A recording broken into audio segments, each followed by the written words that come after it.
Good morning, everyone. Thank you so much for joining us for the last in our 5 conferences in this Vision for Volunteering theme conference series. I'm so glad you've all been able to join us this morning. Please do feel free to introduce yourself in the chat. Let us know where you're joining us from and let us know what inspired you to join today. Just a couple of housekeeping things. First of all, if you do need to run off, take a phone call or use the loo or grab a drink or whatever, please do feel free. There will be a recording of the event going live as soon as we have it, probably by the end of tomorrow, for you to catch up on anything you missed or to share with anybody that couldn't make it today. So that will be available to you. Second of all, you may be able to tell I have got a stinking cold. So if it sounds like I can't breathe, it's because I can't. So my apologies for that, but I'm going to power through anyway. So today we are talking about equity and inclusion. And so I'm just going to give you a quick rundown, first of all, of Vision for Volunteering and what we mean by equity and inclusion in the Vision for Volunteering. So, like I said, my name is Georgia Sanders. I am the Networks and Engagement Officer at the Vision for Volunteering. If you haven't already, let us know who you are, where you're joining us from, and what inspired you to attend the conference today in that chat box. And I'll just give you a quick rundown of what we've got coming up. So I'm going to give you a quick welcome, talk to you about the Vision for Volunteering in general and where it came from and what it means. And then we're going to take a look at equity and inclusion and how we came to that as a theme for the Vision for Volunteering, what research we did, and what we're hoping to do with the vision and how we're hoping to improve equity and inclusion in volunteering. We're then going to hand over to Helen Russell, who's from Tyne Wear Museums, who's going to talk to us a bit about connecting with experienced voices. We'll have a quick comfort break for you to stretch your legs and stretch your eyeballs and grab a drink and whatever it is you need to do. And then we'll come back in and hear from McEvoy from Volunteering Matters, who's been doing some fantastic work around trauma-informed practice in volunteer management. So we'll hear a bit from her.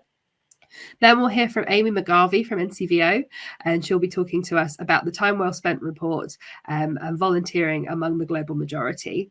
We'll have a little networking break towards the end. We will have networking breaks and breakout rooms throughout the event. So you'll have an opportunity to chat to other people and join breakout rooms and have conversations and answer questions and really get a bit hands-on with some of the content. And then I'll take any questions from my perspective throughout the day, but also at the end, we'll have a little bit of time for questions. There will also be time for questions in each session from the speakers. So before we start, just to give me an idea of how well you understand the vision and where you're coming from, I just want to do a quick poll. So there's a little button that says have your say to the side of your screen. You'll be able to click that and vote in our first Slido poll. And I would like to know on a scale of 1 to 5 how well you currently understand the vision for volunteering. This is just interesting for everybody to know and understand where everybody's coming from, and also helps me to decide how in depth to go over the next few slides. So for a number 1, that would be I've never heard of it. Someone sent me the link this morning and I decided to come along, see what this was all about. And number 5 being I know it super well. I can explain it to a friend. I'm really confident in implementing the vision in my work, and then anywhere in between. So I'm just going to give you a few seconds to respond to the poll. And we've got some votes coming in now, I believe. So if we could see the results on screen whenever you're ready. Fabulous. So do keep voting. So we've got quite a lot of 4s. That's fantastic. Okay, great. So no 1s, which means you've all vaguely heard of us, which is great. A couple of 5s as well, which is really, really good. Okay, so a bit of a spread, but it seems that you all generally know what we're talking about. So that's fantastic, because it seems majorities are 4. So that's really good. So I won't go too in depth as I go through the origins of the vision and what we're trying to do. But I'll just give a quick whistle stop for those who aren't entirely sure. So the Vision for Volunteering, as some of you will already know, is a 10-year collaborative project designed to create a better future for volunteering. So we are a collaborative project in that there are 7 partners. So that is NCVO, AVM, NAVCA, Volunteering Matters, Sport England, DCMS, and the Muslim Charities Forum. And we work together essentially to identify the issues within volunteering and identify the barriers to fixing those problems, and help with things like training and resources and events, and connecting different organizations in collaboration and helping to build a movement that encourages people to improve volunteering. and create a better future for volunteering over the next 10 years. So I say over the next 10 years, we're coming up to 2 years since we kicked off. So over the next 8 years, the first couple of years, we've really been doing a lot of data gathering, talking to people from different charities and different organizations, and finding out what it is that they think needs improving. The thing about the vision is that it's not prescriptive.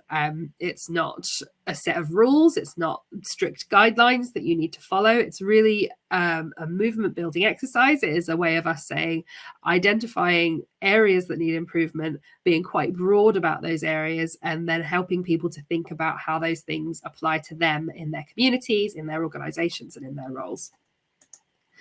So why is the vision needed? So volunteering currently isn't accessible or equally enjoyable for everyone that participates in it. In COVID-19 pandemic, we saw huge changes happening in volunteering and the activities that people were doing and the way that they were doing those. Not all of those changes were positive, and those that were positive, not all of them were permanent. We also saw changing patterns and continue to see changing patterns in who's volunteering, how they're volunteering, and in what activities and roles. We spoke to more than 350 people from over 300 organizations, and that was before we kicked off. We've spoken to countless more over the last 2 years, so those numbers really need an update to help design the vision for volunteering. In late 2021, we ran a steering group. We had 14 workshops.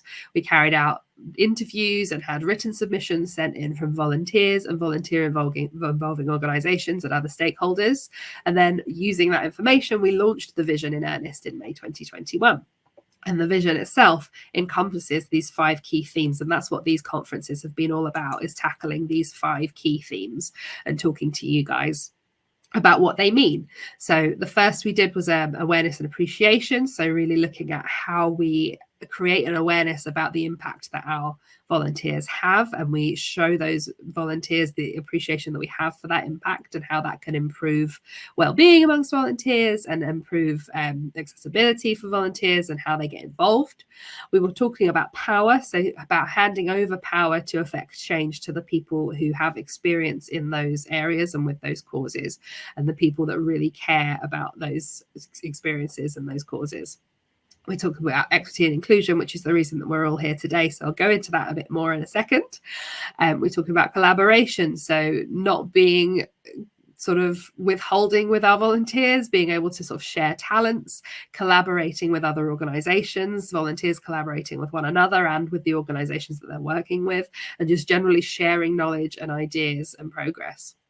And then experimentation, which was our topic last week, which was where we talked about being able to try new things and being brave and trying new things and giving ourselves the space to fail and not be afraid of that failure and say, okay, that didn't work, let's try something new. So those are our 5 key themes for the vision for volunteering. If you have just come for today, then welcome. Hopefully some of you have been able to come to some of our other events as well, in which case, thank you so much. And I hope that they were useful for you. And this is our final of the series. There will be more events moving forward through the year, but this is our final of these theme series, talking about equity and inclusion. So as we go through the next few slides, I just want you to think about how they personally apply to you, how they apply to the volunteers that you work with, how they apply to your community, your organization, what really resonates as I go through the next few points. I want you to think about what volunteers need right now and what they need during the next 10 years in order to make their most effective contributions. How can we capture new practice and technology and harness it to create a better future for volunteering, and how can we let go of practices that no longer serve us and tackle some of volunteering's most long-standing inequalities? So equity and inclusion. So before we start, I would just like to say this list is not exhaustive, this presentation is not exhaustive, and this event itself is not exhaustive. We've got 3 speakers. There are many more that we could have had. There are a lot of different areas that we could have focused on. So just want to be very clear in saying that this is not an exhaustive list as we go through. But we do want volunteering to be accessible and welcoming to everyone, everywhere. We want the benefits of volunteering and to individuals and communities to be equally distributed. So we know that currently volunteering isn't inclusive of all people and communities, both in terms of the level of participation and the volunteers' experience of being involved. Those from lower socioeconomic groups are less likely to volunteer through organisations and groups than those from higher socioeconomic groups. So we see people from lower socioeconomic groups will generally volunteer in the community. They'll help out a neighbour, they'll do somebody's shopping for them. But we don't see them volunteering in that formal, measurable way that we're used to than those from higher socioeconomic groups. We know that younger, disabled, and volunteers with an ethnic minority background also report a less positive experience when volunteering through organisations and groups. So that's probably why. Volunteering is known to increase our well-being and our connection to others and our sense of wider purpose. So we want to see an equal distribution of these benefits. Many people don't feel safe or welcome volunteering in certain spaces. People experience racism, sexism, homophobia, ableism, classism, and other forms of discrimination. And this includes both within formal organizations and within formal groups. This exclusion reinforces the inequalities and power imbalances in our society. If we can make volunteering more accessible and welcoming to everyone, volunteering will be a driving force in making our society more equal. So with all of this in mind, we know that by 2032, we want to have built and continue to foster cultures that are inclusive of all who want to give their time, making sure volunteering can fit with people's identity, background, and life experience. We want to listen to people who experience exclusion from volunteering, organisations and groups, and remove barriers and provide additional support to ensure that everyone who wants to volunteer can volunteer. We will encourage people to raise concerns about discrimination or inequity and welcome those concerns as an opportunity to improve and effectively address issues. By 2032, we want those in powerful leadership and governance roles to look and sound like the communities they serve, which increases legitimacy and trust. We will consider who has relationships with those who are marginalised and collaborate with others to make sure everyone is included. We will have good data on volunteering demographics. We'll make sure this is consistently captured, shared, and used to drive change. And those who support volunteers will have the resources and the networks and the time to learn and adapt in order to be more inclusive. And we will share that good practice with one another. How will that make our volunteers feel? So we've got some quotes from some volunteers here from the research that we've done. How will volunteers feel once we've achieved this, once we've made this progress in equity and inclusion in volunteering? Wherever I choose to volunteer, I'm confident I will be welcome and won't experience discrimination. I'm supported to have full access to volunteering opportunities. I'm confident that if I raise concerns about discrimination or inequity, that I will be taken seriously by others. So now I'd really like to hand over to you. So there are some more Slido questions and that have your say button. So they'll come up one at a time.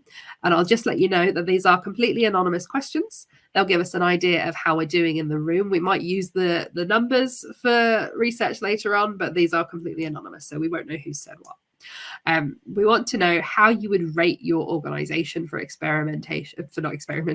equity and inclusion in volunteering. We want to know how your volunteers would rate you for your equity and inclusion in your volunteering. We want to know what you're doing well, and we want to know what needs improvement. So I'm going to hand over to you now.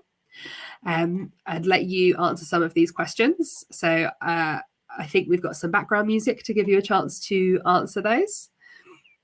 And then as we start getting some responses through, we'll take a look at some of those.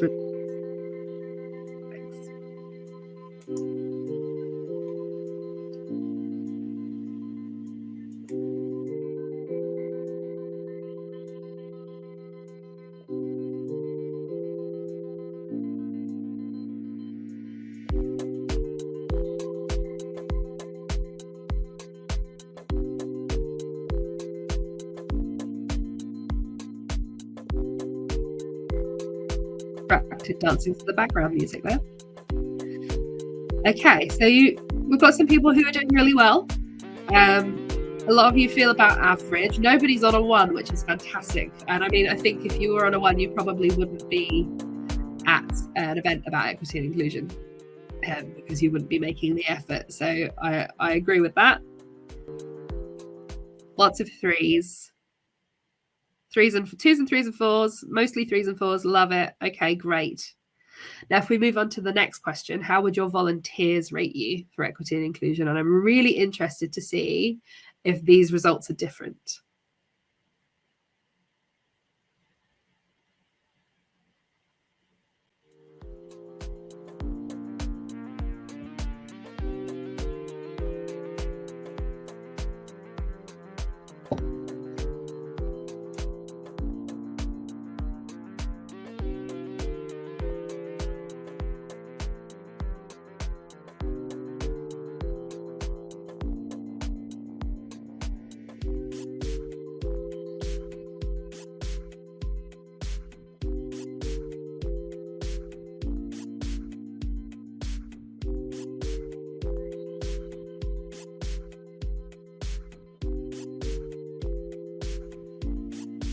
Okay, wow. So these results are quite different. It's looking like your volunteers think you're doing really, really well, which is fantastic, obviously.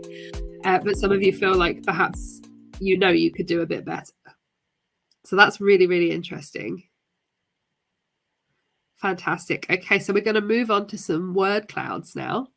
We're going to move on to what are you doing well? So if you just let us know in a few words what you think you're doing well in the equity and inclusion space in volunteering, and we'll see if there are some common themes that come up.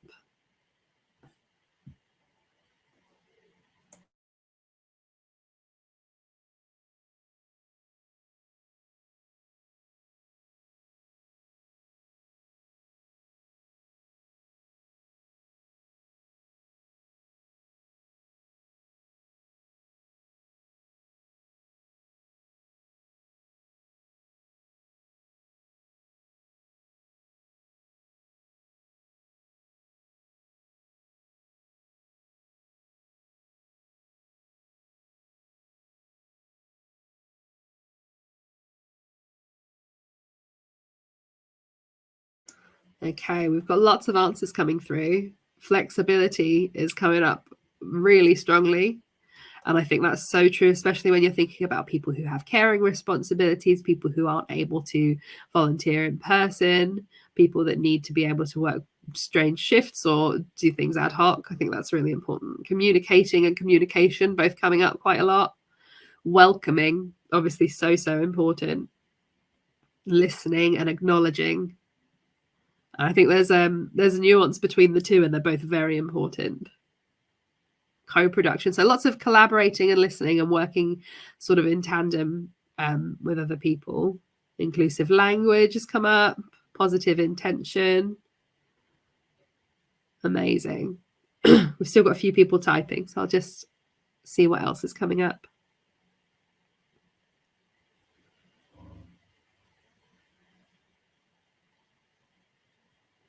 Someone's put EDI lead, which I think is really important. New EDI approach.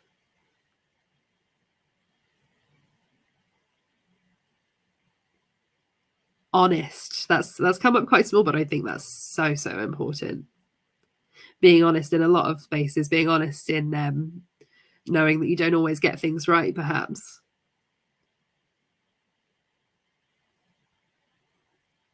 Fantastic. Great. Thank you so much for participating. I think that's fabulous. We've got some really, really good answers and some really important things coming up there. And then for our final word cloud, we'd just like to move on to what needs improvement. So what do you need to improve around equity and inclusion in your role or in your organization?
So we've got some common themes coming up. Accessibility, I think, is quite a common one, and that's obviously incredibly important across many themes and in many ways. That willingness to change as well, I think, is very important, and also getting that stakeholder buy-in and getting stakeholder willingness to change is incredibly important. Training and communication. So we had people who were doing communication well, and then other people think that their communication needs a bit of improvement, but that just shows that that is one of those important themes. And flexibility as well. Yeah, willingness to change, being open to change, creating new opportunities, accessibility and disability access, transparency as well. That's that honesty coming up again. So a lot of the things that people are doing well, others are thinking that maybe they need to improve on. But it's great to see such an awareness among everybody of how you're performing, and sort of there are areas that you need to improve on, and that there are things that you want to change, and maybe it's just a case of knowing how to start. Fantastic. Again, really, really great answers there. Thank you so much. If we could just go back to my slides, please. Fantastic. So I'd like to hand over now to our first guest speaker, and I'd like to offer a huge warm welcome to Helen Russell from Tyne Wear Museums, who's going to be talking about connecting with experienced voices. So Helen, over to you. Hi everyone. Just to introduce myself, so I'm project coordinator for volunteering development at Tyne Wear Archives and Museums.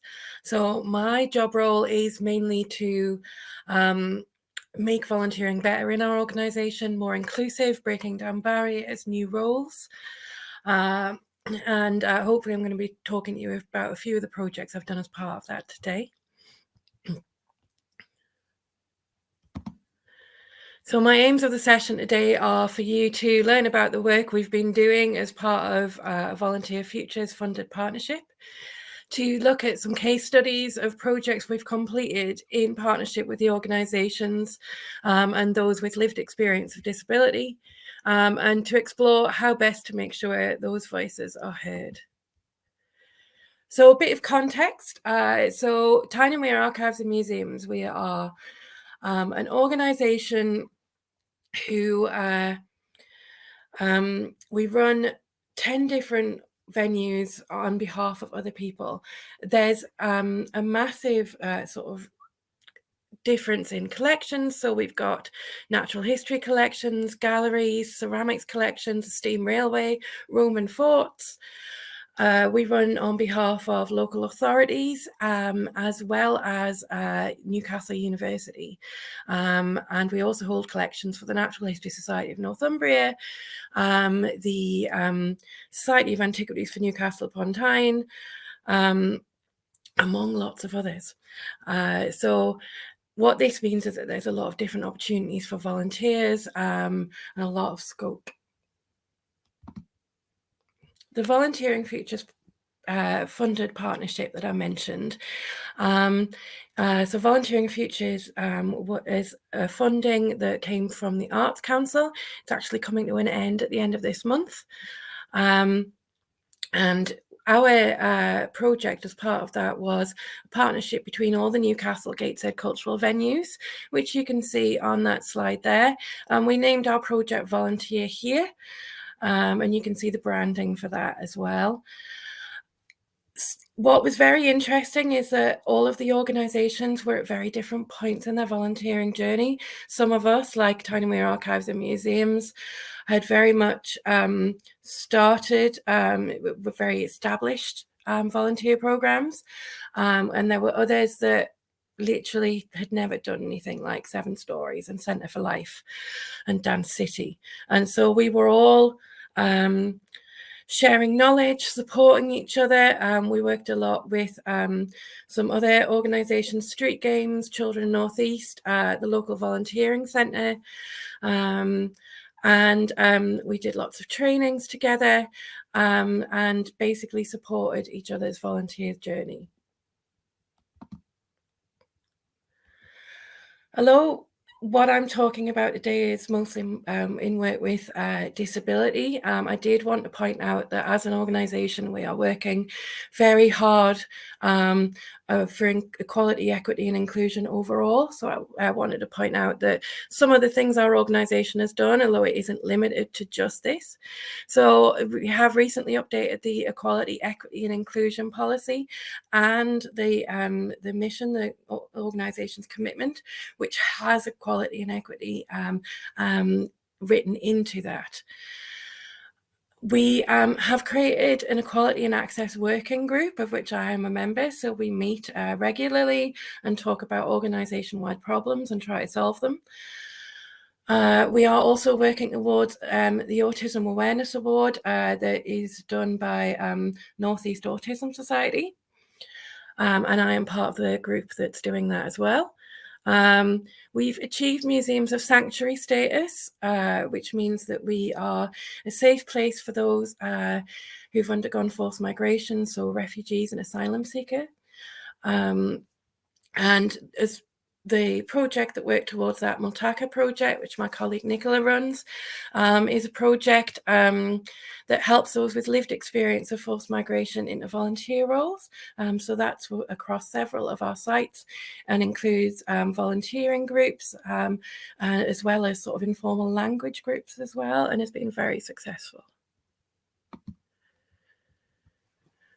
One of the things I discovered when I started working on the volunteer program was that sometimes the small changes can make a big difference.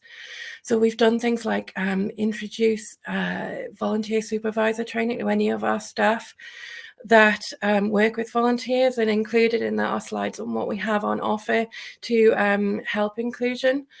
And just that little bit of knowledge to as many staff members as possible, making sure that everyone's aware of it, has been really useful.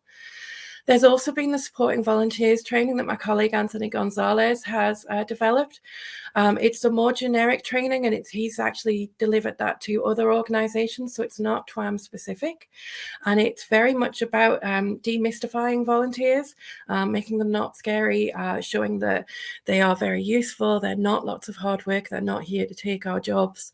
And he's had some really good feedback with that as well. And it's helped in changing the culture. We've made some small changes in the application form, so making the questions clearer. We've gone down to 1 reference instead of 2, and just trying to make it as easy as possible to apply. We've changed how we create new roles. So we use a Microsoft form that we send to our staff to fill in when they want a new volunteer, and it asks questions like, details about the role, anything that might be a challenge. So we make sure that's all in the role description. So things like, is the ground uneven? Is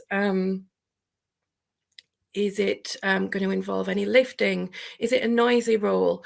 Just anything like that we can put straight in there. So when the volunteer is reading that they can make the decision themselves as to whether it is going to work for them. We also use VIP, the Volunteer Inclusion Plan, which was developed by Newcastle Volunteering Centre. And Karen, who works there, did give me permission to tell you about it. It is a very simple form, but it's a great way of being prompted to ask questions and to get the answers without worrying that you're asking the questions in the wrong way. And so we use this form we offer the form to any volunteer, and if they wish to fill it in, it's a good way for them to let us know how we can support them in various situations. And there is a section on it that says, I give you permission to share this with whoever, so that we know that who we have permission to share it with and who we don't. And that gets stored in a secure place. And that has been really useful as well. And we've also made changes to the induction process. So when I inherited our induction process, it was a very, very wordy, very corporate-y PowerPoint. And to some extent, it still is. But it's a lot better than it was. And I'll chat about how we've changed some of that in a few slides. But one of the things that we are actually in the process of doing now is commissioning an easy read version of that induction. So it's always a journey. It's not something I'm saying, right, I made the induction slightly easier, so I'm done. It's never perfect, and we're always going to keep working towards something else that might be a little bit better. This is one of the big things that I wanted to chat about today, and it's very much about getting those voices and listening to them. The Access to Volunteering group was set up as part of the Volunteering Futures program, and it was something I knew I wanted to do. I'd seen similar projects in previous jobs, and I knew it was very worthwhile having those lived experience voices and actually listening to them. But I was also very keen that I wanted to do it right, that I perhaps didn't have the expertise and the knowledge that I needed to do that. So I went to local organizations and asked for their help. So Autism Able, who are based largely in South Tyneside, and Percy Headley Foundation, who I believe are attending today. So hello if you are watching. They were really enthusiastic in helping me set up. So me and a couple of staff members from each of those organizations, we sat down and we planned it out together, and they reassured me when my ideas were right. They gave me suggestions when they weren't quite right. And together we came up with this group, which started last September. They provided members from their organizations, and we also recruited from within our current volunteers as well. And it has been going really, really well. They are not afraid to give their opinion.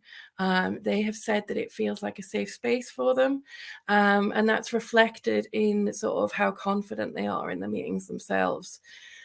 It's always a work in progress. Going back to what I said in the previous slide, it's always something to improve on. I'm not sat here going, it's a perfect group. We've just had feedback from a member that they were struggling to access, to understand the group a little bit because of their disability. And so I've listened to that, and I'm taking steps in the next meeting to hopefully try and get them as involved as possible. So I think it's always being open to listening and knowing that if you haven't done it quite right, that you can still do better. The next slide is just a couple of quotes from the group as what it's meant to them, that it's special to bring ideas to a group. One of them said that people don't normally think about what we want, which I think is really sad. And to make someone feel happy and welcome by creating the bag, which I'll talk about in a few slides, makes me happy, which is lovely.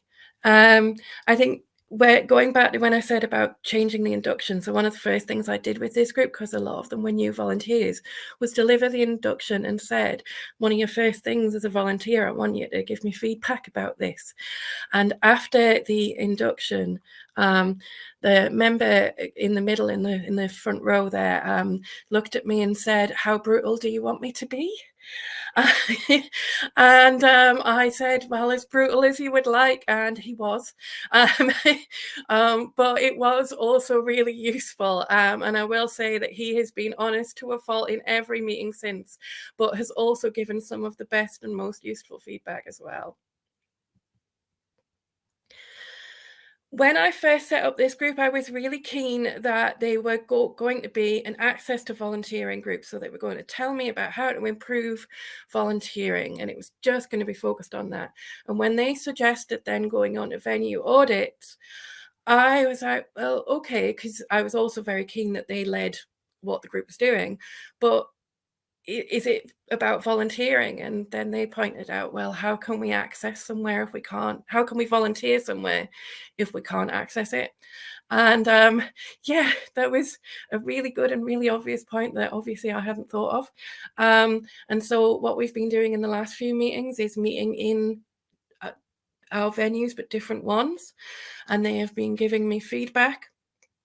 And then I have been passing it on to the venue manager and other teams involved in that venue. And I think that's been really important, that we've been passing it on to the people that matter, to senior staff, to managers, the people that can actually make changes. There was one when we got some feedback about some displays in the gallery.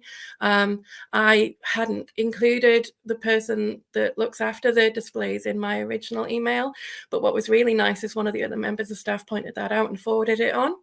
So the staff are listening and they are considering changes. One of the venues is currently writing like a response to the group, because the group know that not everything can be acted on, but what they do want to know is that they are being listened to, and that it's not a token activity, that it is actually something that we're going to use. And I know that in one of our venues, the Great North Museum, the feedback that they got is already being used in a consultation they're doing for changing their signage. And I fed that back to the group, and they love knowing that they have made changes and they have made a difference. The other big project that the group has been involved in is the support bag, or what we're also calling the Access to Volunteering bag. I don't know if in some of your venues as it is in some of ours. So I nicked the idea if you've got a bag for visitors to help support their visit around the venue, like a sensory bag. So I borrowed that idea and presented it to the group, and this is what we came up with. So a bag to support volunteer shifts. So the idea being is that I've got them all in my office. I'm about to distribute them to our venues, so that each venue has one of these that their volunteers can use whenever they would like. So as you can see in the picture there, it's got some coloured overlays, magnifying sheets. It's got a wedge for working at an angle, though the one I've bought, this was the prototype, the one I've bought for the actual bags is more useful than that. There's ear defenders, fidgets, and a weighted lap blanket, which is quite nice because it's quite short, so it's not going to interfere with any wheels for wheelchair users as well. In the future, we're also going to put into it some instructions for how to change the settings on your computer. So that isn't something that I would have thought of at all. That was a suggestion by the group. Things like how to change the font size, how to change the brightness on your screen. It would never have occurred to me to put that in. And also another suggestion from the group was some places have visual stories of their public area, so you can view before you visit of what the place looks like.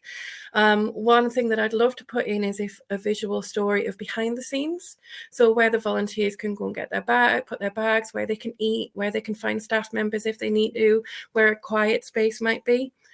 And so that's not going to go in straight away, but when we do get around to doing that will go in there, because I think that's a great idea. The feedback we've had from these bags from the staff has been really good. I presented it at our staff conference last year, and most of the feedback I got was, can staff have one too? So it has been a really well-received idea, and I'm really excited that I've got everything bought and that they're going to go out in our venues in the next couple of weeks. So moving on from the access group, some of the other work we've done with volunteers is creating bespoke roles. So Michael has come from Percy Headley, and he volunteers with one of our staff members who is an administrator at the Discovery Museum. And when I first approached Jacob, the administrator, about having a volunteer, his very first response was, why would someone want to volunteer with me? My job's boring. And I pointed out that someone's boring if someone else is really exciting, and that it's about the skills, it's about the teamwork. And so he agreed, and he took someone on, and he hasn't regretted it for a second. And I think I'm going to let the video do the talking for the rest of it. This is Percy Headley's video that they've given me permission to show you today.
Great.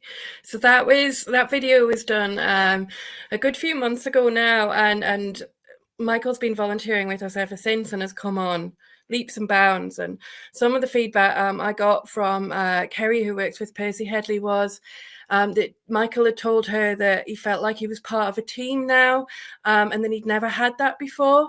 And so it's those victories that mean a lot. And that's what we're doing it for. Also, having this one volunteer has opened the doors in some of our other venues as well, showing them how successful this can be. So we've now got, we're in talk with Stevenson Railway, one of our other sites, and that when the weather gets a little bit better, because it's going to be an outdoor role, we're going to hopefully have some volunteers in our Woodland Walk project over there as well from Percy Headley and similar. So it's really positive that you can have one really positive experience can then lead on to so much more. So I wanted a little bit of discussion in breakout rooms. I believe you can choose your own breakout rooms. And I wanted 10 minutes to discuss this question. And when you get back, I'll also discuss how I've solved this problem. But how would you make sure that the voices of those with experience are heard across your organisation? I know that's been a particular challenge for us because we are such a big organisation, but it can still be a challenge in smaller ones, and I'll be really interested to hear your opinions on that. So please come back in 10 minutes. So that would be 10:53. So please come back at 10:53. You have to come back yourselves. You don't get pulled out of the groups like you would in other things. Thank you.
Hi everyone, welcome back. So the question was, how would you make sure that voices of those with experience are heard across your organisation? I'm interested in hearing what you think. If you put your feedback, your answers in the chat, and that will be fed back to me, the highlights from that. And just while I'm waiting for anything to come through, I think from my point of view, it's having the right connections, sending them to as many having senior team on board, because if things are coming from me upwards and them downwards, it's much more likely to get done. And that's been, I think, one of the keys for me.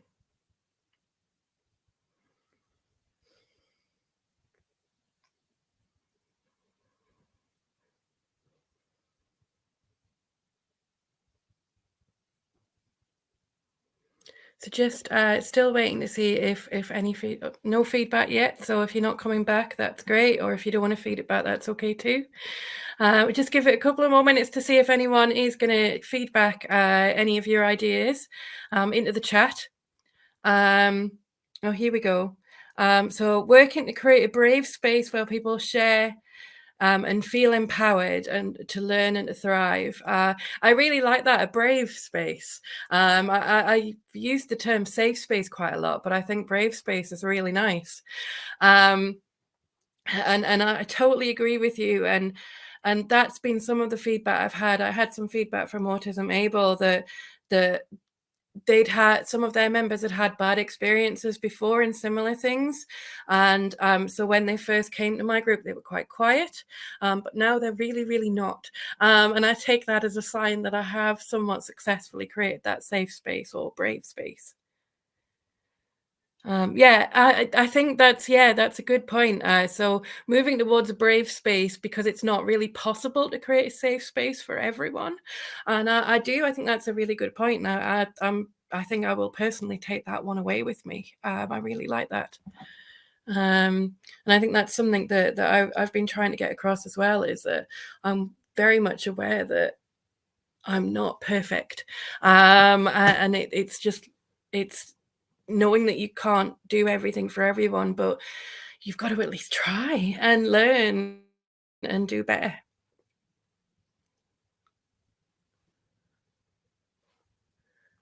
So if any more feedback comes, that's great, and I will respond to it. Oh, here's another one. So recently had participation training delivered to our staff members to ensure staff across the organisation are empowered to involve those with various lived experience. That's really good, really interesting. We've had equality training recently delivered by a local organisation, and then that's led on to other sort of further and more in-depth training. And I know as part of the autism awareness, we're looking at delivering neurodiversity training and similar. But participation training, that's really interesting. I will pass that on to our HR team.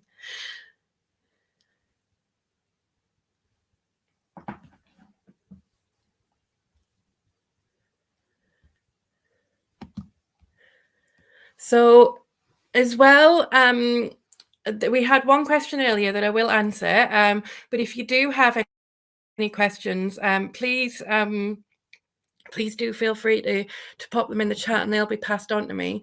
There was one being asked about whether we had funding for the bags, and yes, so that Volunteer Futures funding I mentioned at the beginning, each of the venues got a chunk of funding to use for themselves in relation to the project, and that funding, as well as partially funding my role, we also used it for other things such as the Easy Read I mentioned, and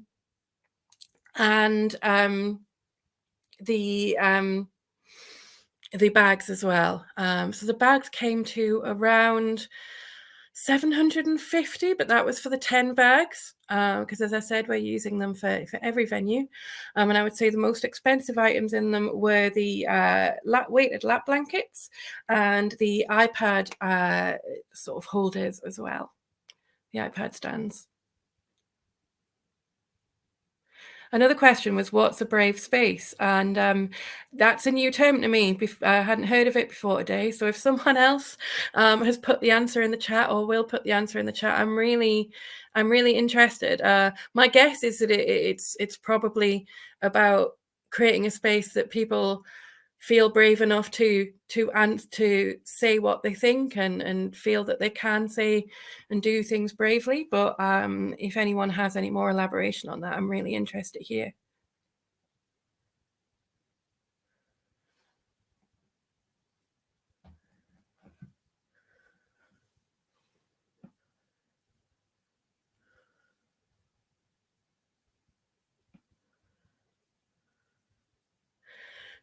So there's no more questions just yet, but do feel free to put them in the chat if you do have any. If I come out of this and then you think, oh, I wish I'd asked this, do feel free to get in touch. I don't mind Georgia and the organisers passing on my email address. My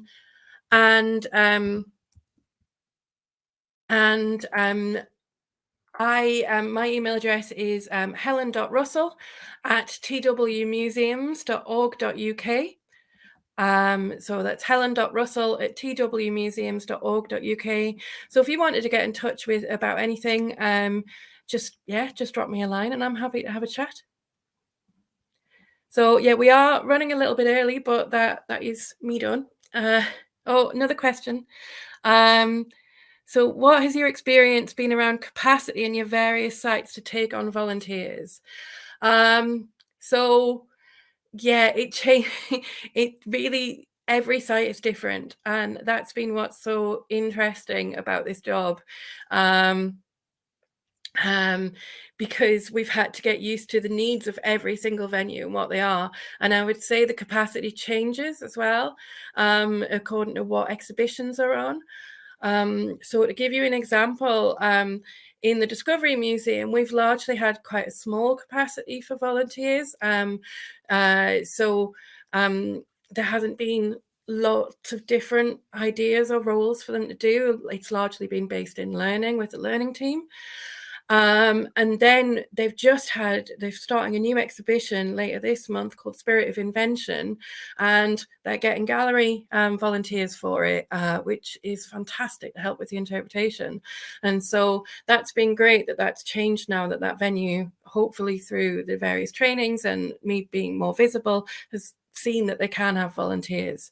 Then we have another one of our sites, Stevenson Steam Railway, that is largely volunteer-led. It has staff members sort of leading the way, but the rest of it is volunteers. So they have a massive capacity for volunteering, and they haven't said no to a volunteer yet, basically. Whereas we've got other sites that have taken a bit because like our archives, they're very popular. We could populate them with volunteers 10 times over with the amount of inquiries we get, but because the staff don't find that they have the time to train up the volunteers to use the equipment, it's that initial outlay of time that they don't have lots of, that they are very limited in the volunteers that they have. So it's really getting to know the sites, providing the sites with training to show them that they might have capacity where they didn't think they did before. Is what we've been sort of showing them. How did you manage to get senior leadership to buy in to invest in trying something new? I am quite lucky in this Volunteering Futures project was it was already going when I got the job, so I got the job because of it. My role was created as part of this project, so I think a lot of the convincing had already been done by my boss, who is part of the senior team and she's very good at persuading, and I think we are quite lucky as well in our organization. It is quite open. It's literally written into our commitment that we are going to be as inclusive as possible and break down as many barriers by trying as many things as possible. And that was written by like the highest. So I think we're lucky in that we already have that. So I don't have experience in managing to convince them in doing something where they haven't already had that openness. I am lucky that our organisation has been quite open to those things. But I think for trying something new in volunteering wise, it's been very much getting out there, showing my face, getting across to all the different venues, telling them about what I do, what I can do, and getting that training. So getting that initial training out there and busting a few myths has been really useful as well. In Scotland, the impacts of COVID, we are seeing organisations, with the cost of living crisis, organisations struggle with the day-to-day, with equity inclusion programmes being of a less high priority, not the organisation's fault. Is that something you have experienced? As I said, I think we've been quite lucky in our organisation. It very much is a priority. And we have a lot of organisations local to us that are quite happy to support us in this. So like with Percy Headley at the very beginning of the Volunteering Futures project, some of their students came and delivered access, so a disability awareness session. So it was actually being delivered by the people who are living with it. And that was really, really good, really impactful. We've also got other organisations such as Connected Voice, which is local to us, that support the volunteering community sector. And again, they are the ones that have been coming and delivering the training in our organisation. So they've been working with our HR team. For us personally, I would say that for us, equality and equity has been very much a priority over the last year or so. And that's all I can speak to because I've only been at the organisation a year and a half. So I think that's it. But as I said, feel free to ask, send me any questions to my email. And if you didn't catch my email earlier, I'm sure Georgia will be more than happy to pass it on. Thank you.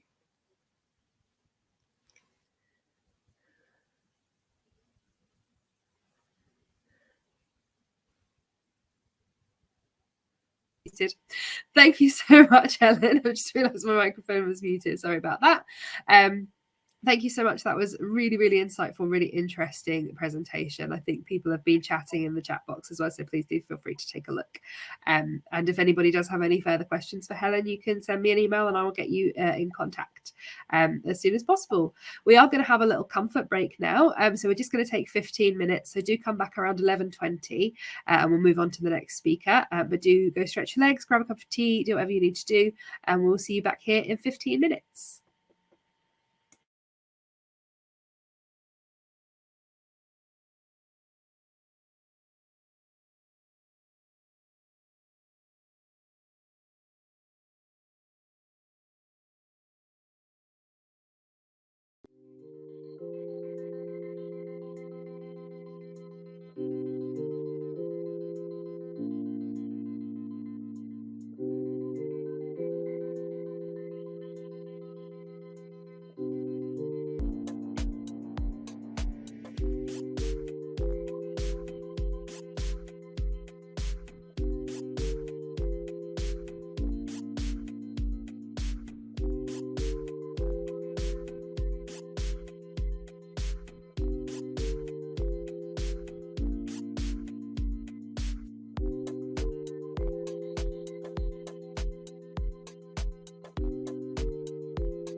back, everybody. I hope you had a nice break and a chance to stretch your legs and grab a drink and just get away from your screen for a moment.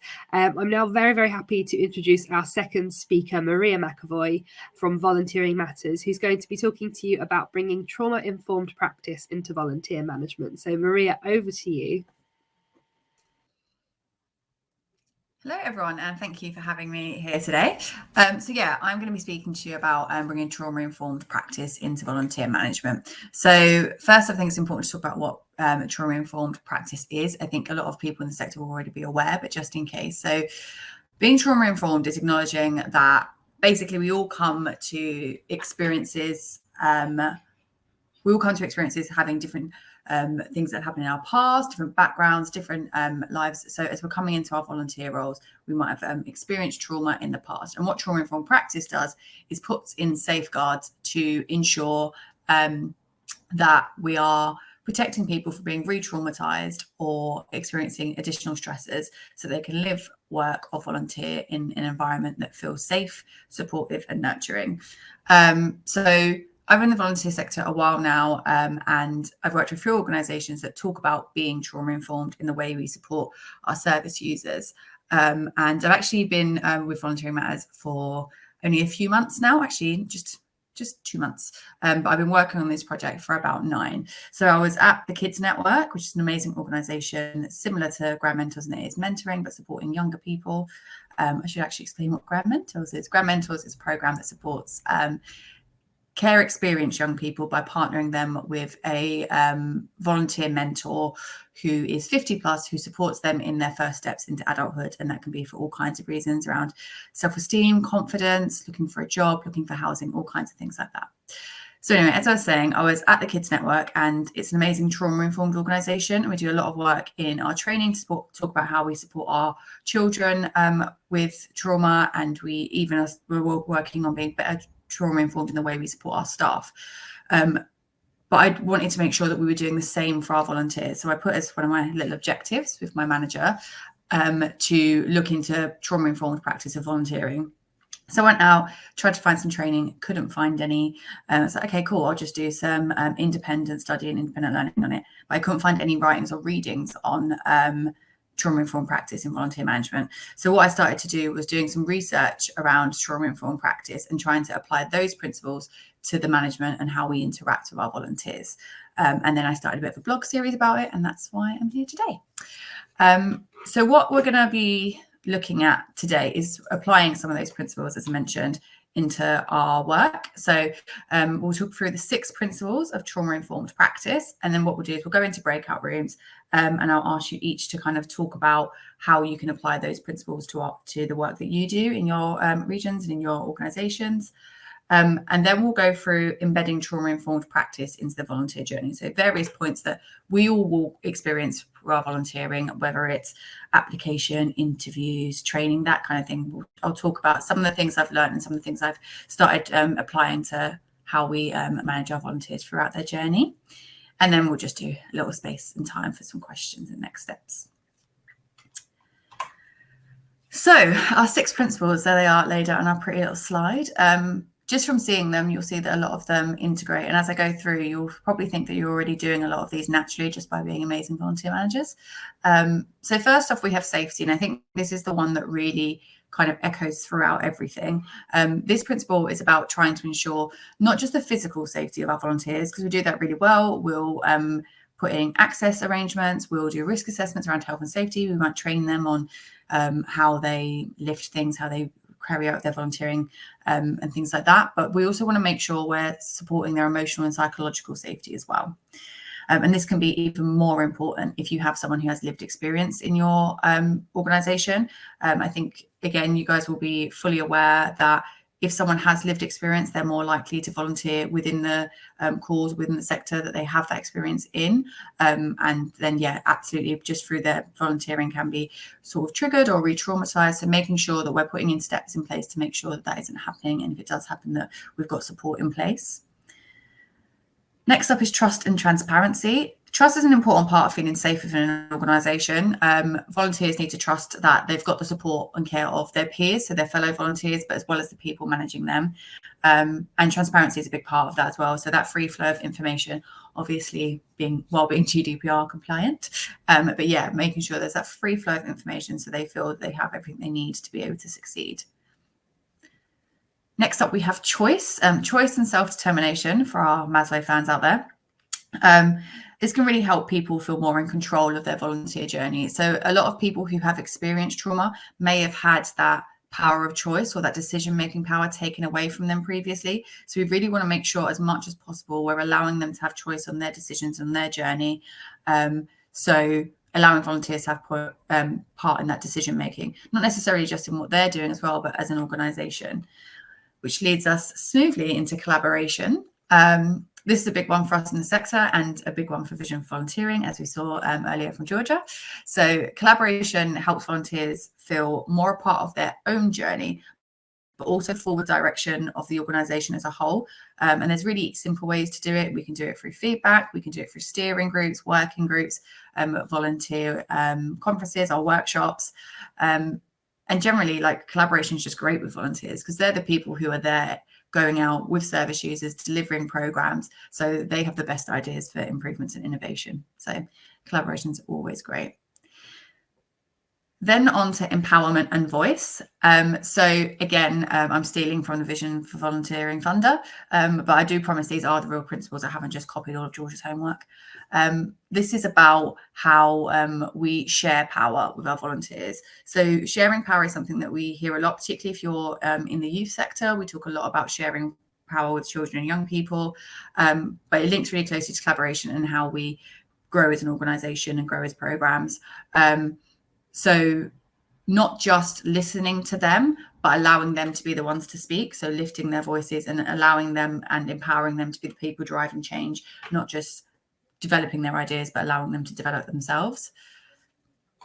And then lastly, but definitely not leastly, we have cultural consideration. So this is just acknowledging that we're all made up of various experiences and identities. So we want to try and create as much of an inclusive environment as possible, welcoming people of all genders, sexual identities, age, religions, disabilities, races, ethnicities, and so on. But it's not just about welcoming those people in, it's about creating safe spaces for them. And it can also be about creating a space that celebrates an individual group. So they can share their experiences with people who might have similar experiences or have a better understanding of what they've been through. So those safe spaces are really, really important. So that then goes through then the 6 principles. So we are going to, I can't see if there's any questions. I don't think so. So we're going to go into breakout rooms now. So each breakout room has a different theme. So I haven't put one for safety because I think, as I said, safety kind of flows through all of them. If we're doing everything else right, then the safety should come. It's not to say we shouldn't consider it as an independent thing, but yeah, and also I've only got 5 breakout rooms, so it works out well. So the first room is going to be talking about trust and transparency. The second room is going to be talking about choice. Room 3 will be talking about collaboration, and room 4 will talk about empowerment and voice. And lastly, room 5 will talk about cultural considerations. So what I want you to do in those breakout rooms is obviously have a chat, say hello to each other, and then talk about ways that you might already be embedding this in your experience, in your programs, or ideas of how you might do better or might be able to offer other people suggestions of how they can embrace these principles within their programs. So yeah, pick which room best suits you most feel comfortable with, and then I will see you guys back here at 11:45.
Hello and welcome back. Hopefully we've got everyone back. So I hope that was a really good session, getting to meet some new people. That's my favourite thing about coming to these sessions, is just getting to chat to other people and share ideas and basically feed loads of ideas to apply to my own programmes. So I'm going to ask you for a favour now. In the chat, if there was something that really shot out to you or an idea of your own you'd really like to share with the group, if you could just in the chat put what your principle was and then just share your bit of learning or the thing you'd like to promote that you do really well in your organisation.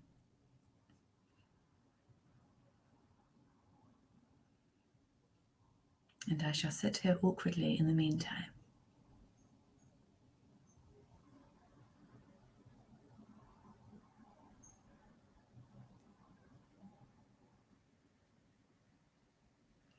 Or even if you were in a group, if, for example, you're in collaboration, but you really want to share something about choice, feel free to do so now.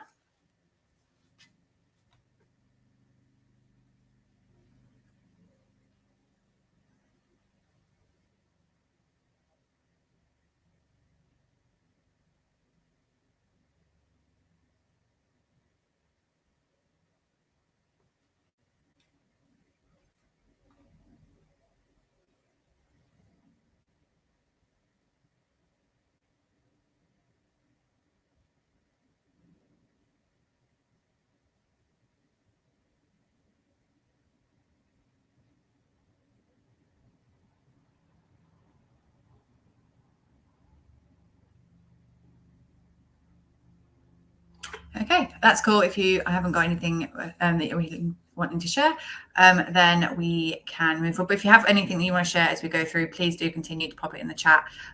This is a really great space to be really collaborative and share hints and tips and stuff. So now we're going to talk about actual tips on bringing trauma-informed practice into the volunteer life cycle itself. So what I've done is I've tried to identify things within the volunteer life cycle that we're all going to have experience. So everyone will have to do with advertising, doing a bit of comms, application, interview, training, and then ongoing support. So there's going to be other things as well. You might have things around communications where you're sending out newsletters. You might have outboarding processes. You might have a specific bit around vetting and DBSing, and absolutely happy to have a chat about that separately, because I'm just going to stick to these bits for time purposes.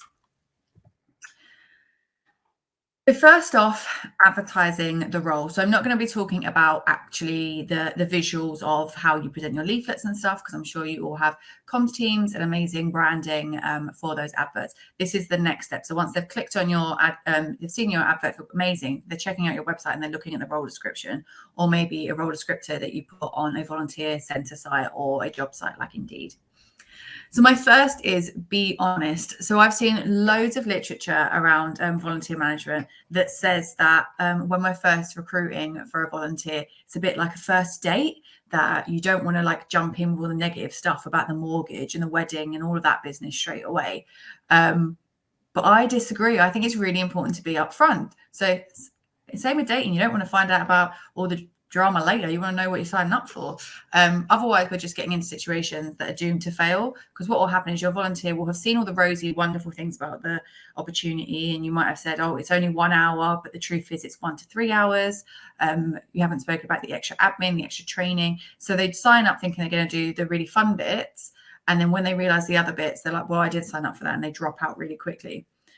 Or alternatively, they do stay on the program, but they're in a position where they feel obliged to continue, not wanting to continue, because there is like guilt and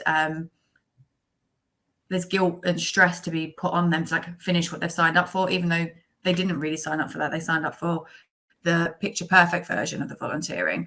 That can just then lead to additional stress and for that volunteer who might necessarily have the time commitment that we need for that role, because that's not necessarily what they signed up for.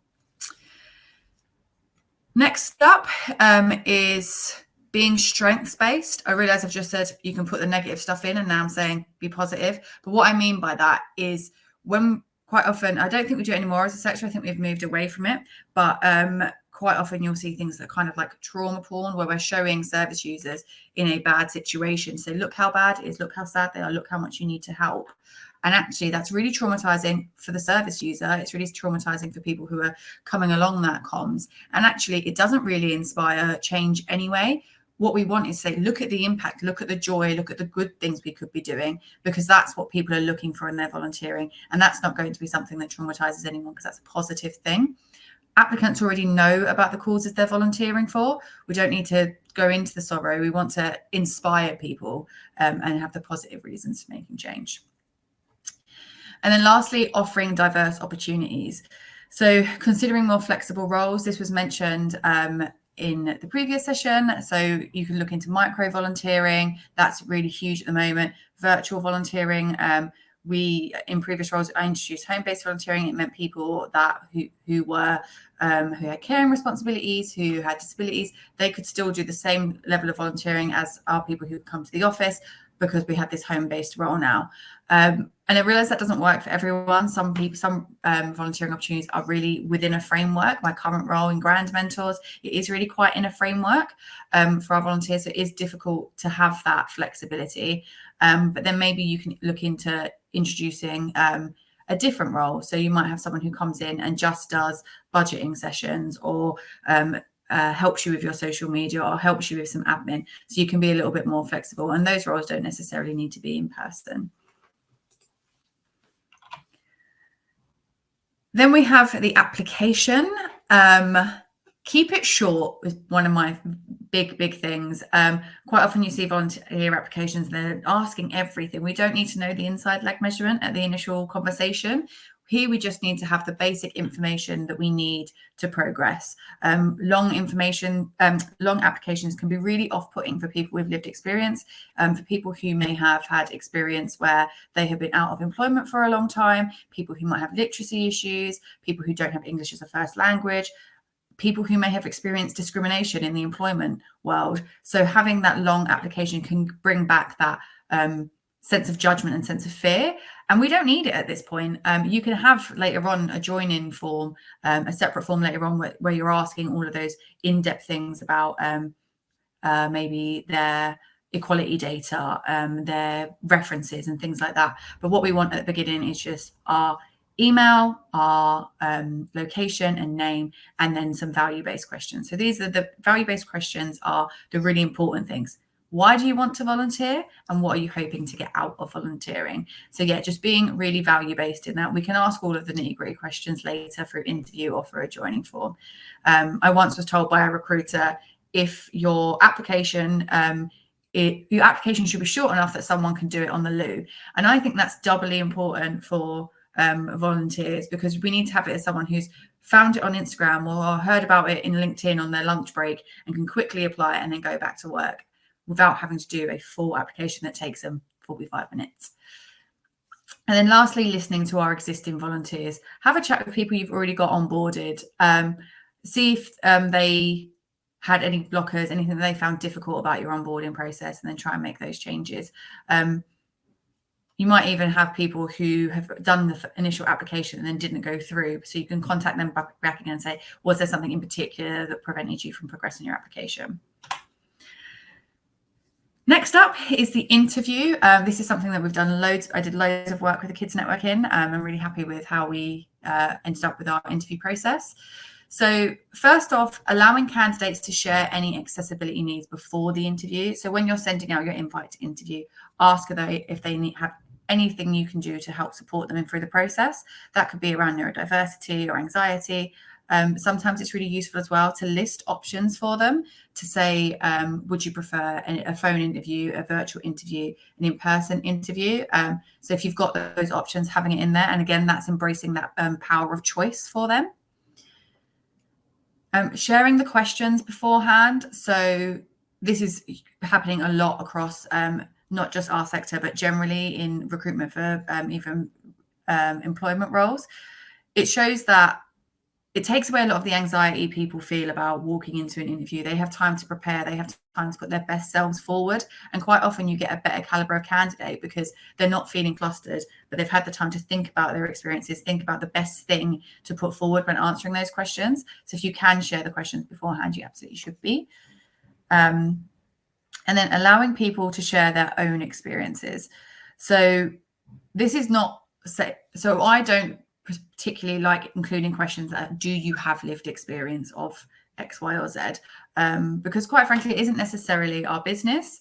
But allowing them to share if they want to. I tend to find if someone has lived experience, when you're asking those values-based questions around, please tell me a little bit about yourself. Why are you interested in volunteering here? They usually are quite open then to share about their experience anyway. So it might be, I experienced this when I was younger, or I've experienced this in the past, and now I want to support someone else through that process. Then they're more likely to share that off their own free will. And then that's great because that's their information they've shared without feeling pressured to do so. And then acknowledge what they've said. You don't need to ask follow-up questions or dig in any deeper, but a simple thank you for sharing that can be really powerful because we don't want to ignore the fact that they've just shared something private and important to us. So yeah, just acknowledging, saying thank you for sharing that, and then you can move on. And then asking them how they would like to be supported in that. So that could be, would you like extra drop-ins? We have clinical supervisions at our organisation. One of the questions that we have in mentoring is if someone says they have lived experience of a particular issue. So for example, if they have experienced, if they have refugee experience, we would say, how would you feel about supporting a young person with that similar experience? Because quite often people do want to volunteer to support someone who's been through something similar to them, or sometimes it's a case of, actually, no, I would find that really difficult to see someone suffering or experiencing something that I have experienced I found really difficult. And I also find it really useful to ask that question for people who work in those sectors as well. So for example, I had a application that come through, and it was someone who was a therapist for children with mental health crisis, and we were like, amazing, that's great, so much experience. So we'll partner her with a child who has is going through a mental health crisis at the moment. And this volunteer came to us and said, oh, this isn't necessarily what I signed up for. I work with children in crisis every day. I wanted my volunteering to be different from that. So if someone's working in that sector as well, we need to be careful that we're not adding to what their secondary trauma they're getting at work. They don't necessarily want to be getting it in their spare time. Next up, we have training. So we've got through the interview. We're happy. We've got them onboarded. We're excited for them to start. So we're going to invite them to training. So in your joining instructions, make sure you're explaining the day and providing resources. So explain the agenda, what's happening when the breaks are, how many people are going to be in the session. So just giving them as much information so they do have any anxiety that we can try and assuage that as much as possible. If you do have resources, share it with them. If you're planning on sending it after, send it before. It's not going to take away from any of your training. It just helps people feel more prepared if they want to read through that beforehand, just feel a bit more armed when they're coming into the space. Something I also find really useful is in training packs. If you're doing face-to-face training, I always have a read-along pack. So if I have someone who comes on the day and says, I'm neurodiverse, I really struggle with following PowerPoints or whatever it is you're doing, having a follow along pack for them to read with the right kind of color printing and stuff. So just in case thing to have. Then I have trigger warnings with a big X next to it. So trigger warnings became big across the sector a few years ago, and they can be useful, but it's just in the way we do them. So saying trigger warning, there's been studies have shown that actually saying trigger warning heightens anxiety because people are like, okay, I'm supposed to be like alert now because there's something triggering coming. But actually what we should be doing is kind of a more soft touch content warning. I'm not saying the phrase content warning, but starting our training with, so today we're going to be covering X, Y, and Z. These topics can be really upsetting for people. So if you are finding anything difficult, please do take a step outside, go for a walk, grab one of us trainers, do what you need to do to make yourself feel more comfortable in that space. And then when you get to that section, so you've just done your intro, you went on to volunteer expenses. Hopefully no one found that too upsetting. But then you could say we're now going on to safeguarding. So I just want to remind us about how we respect each other, keep each other safe, and keep ourselves safe in the space. Then providing plenty of breaks and letting people know where to go. So this might be the first time they've been in the area where you're delivering your training. So if you are delivering face-to-face training, saying to them, there's a break room there, there's a room to be by yourself here, there's a park down the road, there's a prayer space there, even saying there's a Tesco's and a Costa if they want to go grab some lunch. Then the last two are mixed together. Mix up learning styles, which is rich coming from me since I've just spoken at you for 10 minutes, but mixing up learning styles and recognizing introverts when you're in your development phases. So trainers quite often, we're loud, you can be quite extroverts. Sometimes we try and think of really fun and engaging things to do in our training, but they aren't necessarily accessible for all. So for example, we had a activity at the Kids Network where we talked about budgeting, and we wanted the volunteers to read up about one group to read up about it and then teach the other side of the group. And they could do it in any way they wanted. So, but we wouldn't just say to them, go and do a rap, because actually that could be really, really anxiety inducing for people who are a bit more introvert, people who don't like to take up too much space. So actually saying that to someone who's an introvert might actually withdraw them from the training and make it feel like an unpleasant experience, which then actually might withdraw them from volunteering altogether. So say to them, you can present it in a poster, a poem, a rap, a play, whatever just making that flexibility so people of all confidence levels can engage. And then lastly, is ongoing support and supervision. So when we're managing people as line managers, we have personalized management within that structure, right? So everyone is managed differently. So you might have someone who's neurodiverse in your team. You might have, and sometimes it's just personality based, right? So you might have with your volunteers a supervision form that you go through with them periodically, but some people may be someone who likes to send through notes beforehand. You might have someone who likes to go through it as they go. I worked on the National Domestic Abuse Helpline, which was a wonderful, wonderful team and a wonderful, wonderful job. But in that space, I worked with a lot of volunteers who were survivors of domestic abuse themselves. So if I had a supervision with a volunteer who did have lived experience, I would make sure that supervision was slightly longer, just to allow them that reflection space to talk about their own experiences if they were upset by something that they supported a survivor with. And then also really importantly on that, making space for myself as well, and making sure that I was checking in with my line manager, because as volunteer managers, as much as our volunteers are sometimes listening and experiencing trauma just for their volunteering, that means as their managers, we take that on. So making sure we've got that structure and support for ourselves as well. Then varying avenues for support. As I said, different people like to be supported different ways. So you could have, as I said, supervisions. You might have drop-in sessions. You might have like tea breaks. If you're doing in-person volunteering, you might just at the beginning of their shift have a little tea, have a little chat. At the end of the shift, have a little debrief. It can be peer support. So WhatsApp groups can be really great. Virtual tea breaks to just have volunteers to prop themselves together.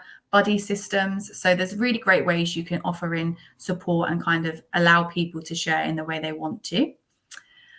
Then we've got quick alerts. So quick alerts are great because they're kind of like, I need a chat calls. So you might have an integrated reporting system that you're using anyway, where someone can flag and you'll get a notification if this person needs a chat. But if you don't have that, you could just have a system with your volunteers that you explain to them in training that if they email you with the subject line, have a chat, then you'll say that every day if I see a have a chat come through, that goes to the top of my to-do list. So it's kind of just making sure you've got that escalation and support in place so that if someone does need a chat, they know how to get to you quickly.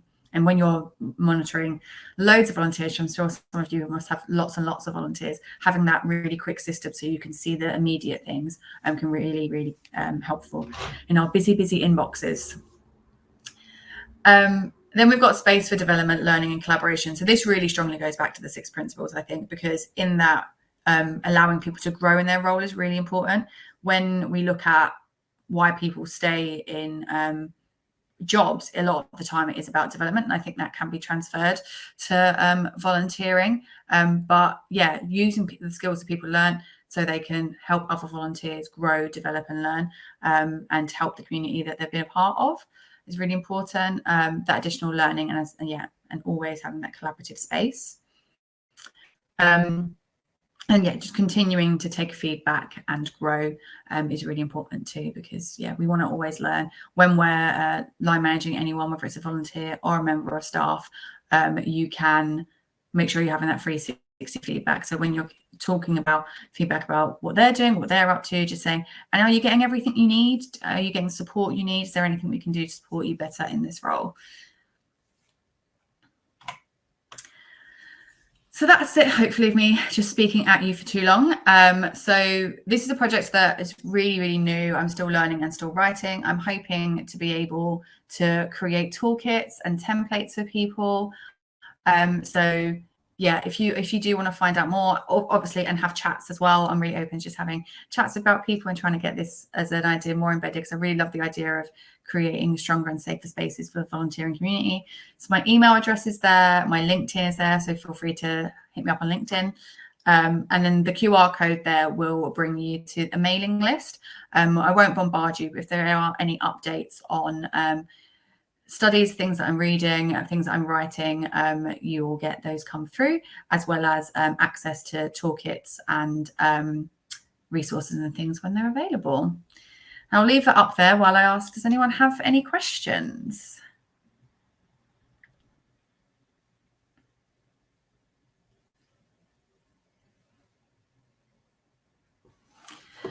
So for trustee roles, is it usually a relatively formal interview? But for the other volunteering organisations I have been involved in, it's more of an induction discussion. Yeah, so if you're having it more informal, that's really great as well, because that really does take away the stress around like that employability anxiety. So if you can have usually just an informal chat, that's great. Obviously, you want to keep records for that for safer recruitment purposes. But yeah, the more informal and casual you can make them, the better. You want to have like that interview step in, but yeah, trying to keep it as a relaxed space as possible can be really, really important.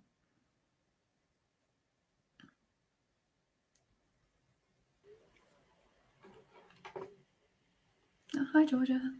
Hi. Have we got any further questions for Maria? Just checking in the chat. I don't think we do. I'll take that as a compliment. I gave so much. You've covered everything. It went well. Amazing. Thank you so much, Maria. That was really, really interesting and really valuable. So thank you for taking the time to talk to us. Again, if anybody does have any questions, please feel free to email me and I will get you in touch with Maria after the session. And this session will be available as a recording by the end of tomorrow on our YouTube and our socials as well. So thank you very much. I would like to introduce our final speaker now. So once again, thank you so much to Maria. And now I'd like to hand over to Amy McGarvey from NCVO, who will be talking us through the Time Well Spent report, particularly the volunteering among the global majority. So I'd just like to hand over to Amy now. Amy, over to you. Thank you so much, Georgia, and really great to be here. Thank you very much for having me. So as Georgia said, I'm going to be talking about some of our Time Well Spent research on volunteering among the global majority, which of course fits really nicely into the theme of the vision and for today. Some of you may have heard some of this before, but hopefully it's a good chance to kind of have a bit of a recap of some of the findings and a bit of a discussion.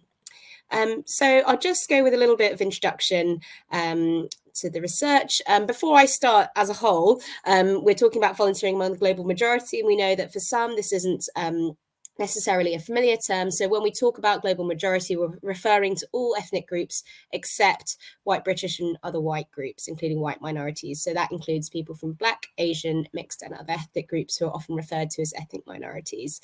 So just to kind of say that up front, so that you're not kind of wondering what I'm talking about for the next 10-15 minutes. For those who might not be familiar with Time Well Spent, this is our NCVO research programme that looks at volunteering experience. This was something that we've done since 2019, when this kind of area of volunteering was identified as an evidence gap. We've got really great data from the Community Life Survey about how many people volunteer, but actually what is the experience of volunteering was seen as something that we didn't have as much kind of big picture data on. So we started off with our kind of original report in 2019, and since then, we've done a variety of things. And relevant to this theme, we did a follow-up on diversity and volunteering in 2020, but we really wanted to go further. And when we did a kind of new part of the series with a new survey in 2023, we built in a kind of boost sample of 1,000 global majority survey respondents, which allowed us to kind of look more in depth at their experience, which was something in the original 2019 research we weren't really able to do because we didn't have enough numbers. So here we are in, I say in 2023, it's actually 2024 now, but the report that we launched at the end of last year, and this is the research that I'll be talking about today. And what we really wanted to do with this was understand a bit more in depth about the global majority experiences of volunteering, including also non-volunteers and the barriers that they might have as well.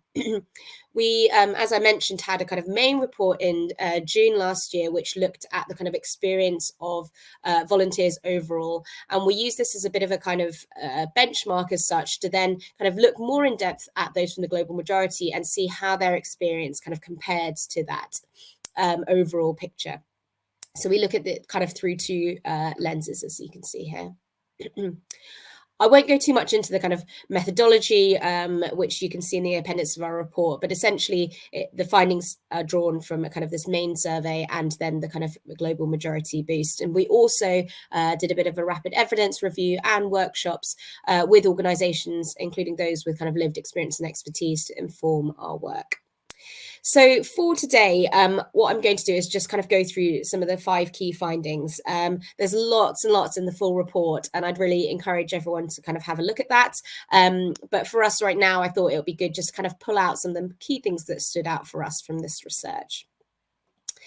So the first thing is that we know that motivations matter when it comes to volunteering, and our research highlights that some things that global majority volunteers kind of share some of these motivations with volunteers overall, but some of these kind of differ. So we can see here that some of the things that kind of are a bit different highlighted in hopefully you can, am I on the right slide? Is the kind of religious belief and that kind of role of religion is more prominent as a motivation for global majority volunteers. And also the kind of getting on in my career, getting a recognised qualification also came up higher, although it's not one of the top kind of motivations, but those stood out as being kind of different to volunteers overall. The second of these around kind of career and qualifications may relate to the fact that global majority volunteers we found are kind of generally a younger age profile than volunteers overall. But it's worth noting that when you kind of look up top in terms of what is the kind of biggest motivation for global majority volunteers, it's cause, the cause being really important to me. And that is quite common alongside wanting to improve things and help people as volunteers overall. So building on motivation, something that we explored in our Time Well Spent research was about what those from the global majority value if or when volunteering. And this was asked to both volunteers and non-volunteers. And what these findings highlighted was that from a range of different things, there being a culture of respect and trust in the organisation was most important. This was also the case for the overall population, but it was stronger amongst global majority survey respondents. Something else that came up higher was also around there being people from a wide range of backgrounds and cultures.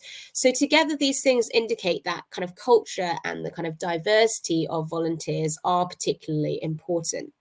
And we'll come back to this later on.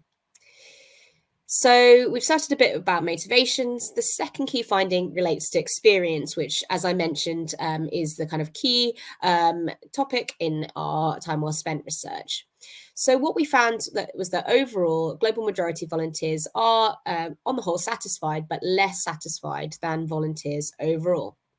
So when we look at the kind of overall satisfaction, 86% of global majority volunteers say that they're very or fairly satisfied, which, as you can see, is high, but it's lower than 92%, which is of volunteers overall.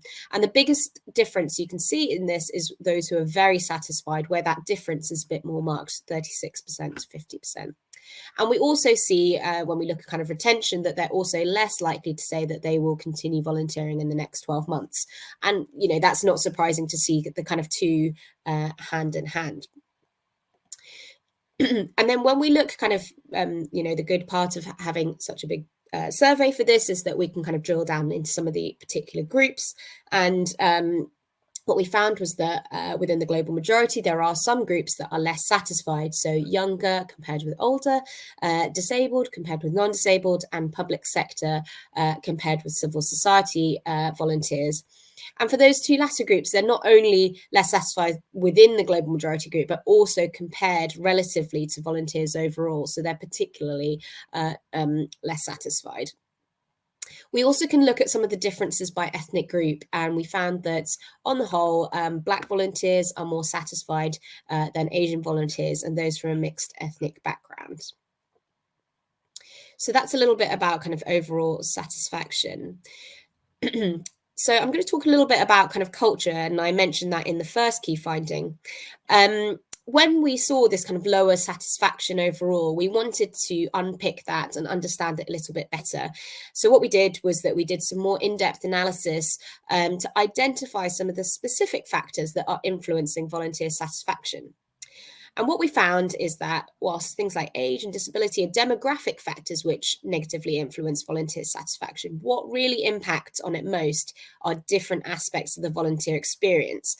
And this slide highlights some of the key features which most positively or negatively impact on satisfaction. As you can see, is kind of highlighted with the box there. Culture of respect and trust comes up as one of these. And this reflects what we saw in the first key finding about the value being placed on that kind of organizational culture too. And then to follow that on from that, when we actually ask recent volunteers about the kind of cultural aspects, so their actual experience. Despite this being of more value, as we've just discussed, they are less positive about it. So 77% of global majority volunteers agree that there's a culture of respect and trust, compared with 86% of volunteers overall. And that we have a whole series of different statements, and there are some kind of broader organizational cultural questions, as you can see as well here on the slide, which sort of reflect the same picture. So moving on to the fourth key finding, when we explored the experience of kind of volunteers and non-volunteers among the global majority, something that really stood out to us, which again kind of talks to that satisfaction and that overall experience point, is it highlighted the kind of exclusion aspect. So we found that they're more likely to fear and to be excluded. So when we look at non-volunteers overall first, so among the global majority, the top barriers to volunteering from global majority non-volunteers are the same as non-volunteers overall. So it's really about time and commitment. But what's quite interesting is when we looked at, there's a statement around a concern about not fitting in with the people involved as a barrier. This was higher ranked among global majority non-volunteers. And then when we pair that with the data that we've got from volunteers themselves, who look at the kind of, when they're asked about aspects of their kind of inclusion or exclusion, we find that they're less likely to say that they feel that they belong to the organization, and they're twice as likely to say that they feel that they're not part of the group or excluded. So that's quite marked, and it sort of highlights that perhaps that fear from non-volunteers about not fitting in is sort of matched by the reality for some that they don't feel part of the organization and part of the group when they start volunteering. We also, throughout the report, we look through kind of an intersectional lens, and some of the findings highlight the additional barriers that some groups face. These are some examples here at the bottom of the slide, that a higher proportion of those from a lower socioeconomic group feel like they belong, and 1 in 5 disabled global majority volunteers say that they feel excluded, which is much higher than global majority volunteers on average. So moving on to the last kind of key finding, and hopefully you're still with me. This is just a kind of snapshot, I guess, of the findings. It hasn't been a greatly positive picture so far, but I do want to end on a more positive note. Our findings really highlight the potential for engaging global majority non-volunteers. So when we ask non-volunteers about whether they've looked into volunteering in the last 12 months, 1 in 5, so 20% of global majority non-volunteers said that they had done so. And this is actually higher than non-volunteers overall, 12%. And we have a separate question that looks at kind of different things that might encourage people to volunteer, and they're less likely to say that nothing would encourage them. So that's 14% versus 21%. So these two things kind of indicate to us that there is this appetite to volunteer. And when we look at the types of things that might kind of encourage non-volunteers, as with non-volunteers overall, flexibility comes up highest. And I think we talk a lot about kind of flexible volunteering, and it's really clear here that, how important it is, because it stands out quite a lot. You can see with the 30 and 34%. There are some aspects that are kind of stronger enablers for global majority non-volunteers. So I've put these kind of boxes around them here. So that includes being aware of opportunities, and going back to, I guess, matching with the motivations that we saw at the beginning about benefiting career. So this kind of remains as a kind of motivation and a hook for some to get involved. Also wanted to mention that the entry process being quick and easy comes up, and the data from volunteers themselves also highlights that global majority of volunteers have higher expectations of the speed of the process of entry. So these things kind of indicate it's a worthwhile area of focus when thinking about how to attract diverse volunteers. Finally, for some specific groups, the kind of family and friends may be a particularly strong draw. So this is more likely to encourage Asian, particularly Pakistani non-volunteers, and those from a mixed ethnic background. So as you can see, it's not one of the highest enablers, but for some groups, it is a particularly strong draw. So that's just a few snapshots of kind of some of the key findings. Before we go into kind of some discussion, just a few kind of conclusions and considerations.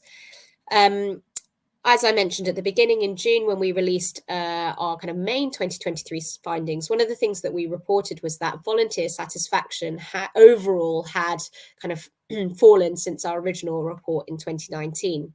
And this global majority work kind of builds on that. And we find that compared with volunteers overall, global majority volunteers feel even less satisfied and more excluded and less likely to continue volunteering compared with volunteers overall.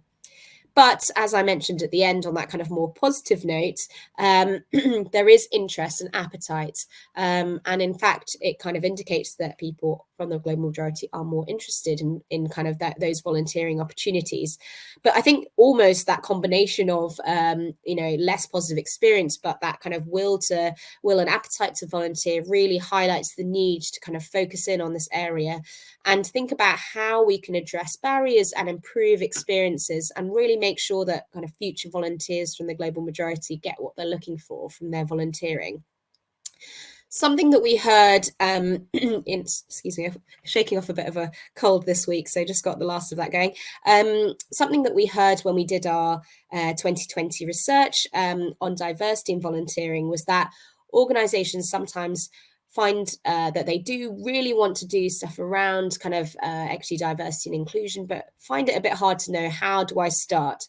So something that we were really deliberate to do in our research was to kind of come up with some really practical and tangible things that you might want to consider in your organization based on the insights from our research.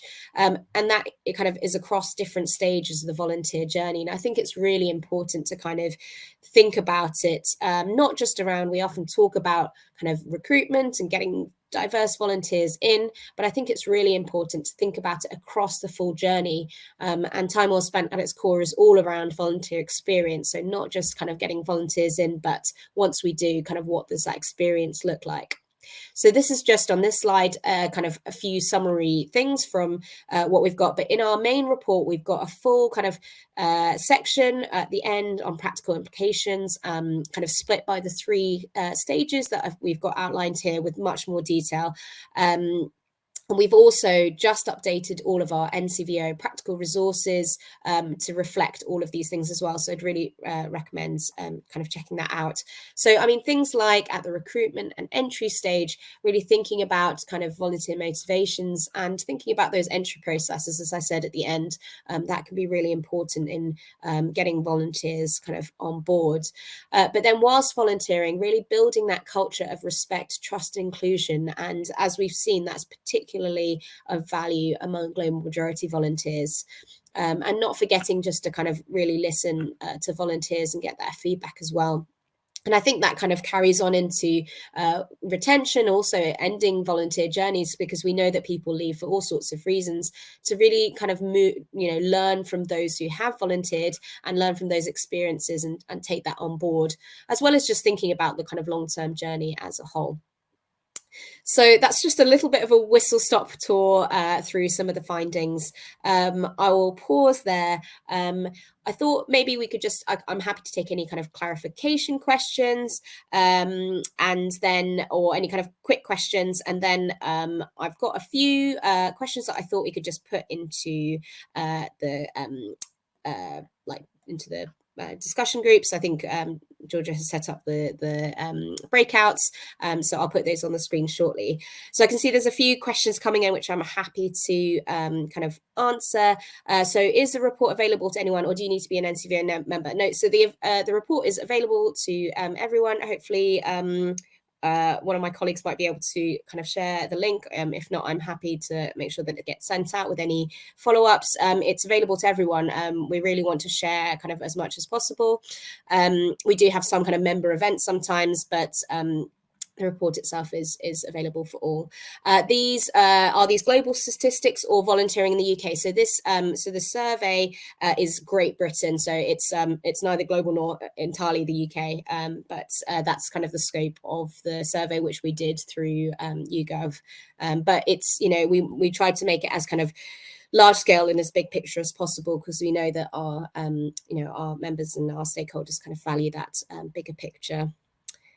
I don't know if there are any other kind of quick questions. Otherwise, what I'll do is I will move into a kind of some questions that you might want to just go now into breakouts. And then I thought that we could come back and maybe if we have kind of 10, 15 minutes just to go into a breakout to kind of think about. And I think this is the really important part with our research, that we don't want it just to kind of be like, okay, great, we've got those findings, but really now what do we do with it? How does it connect with real life practice? So some of the questions I thought it might be kind of helpful, and obviously feel free to go beyond those in your groups, were around how these findings kind of relate to your own experiences in your organizations with global majority volunteers and non-volunteers, including kind of successes and challenges.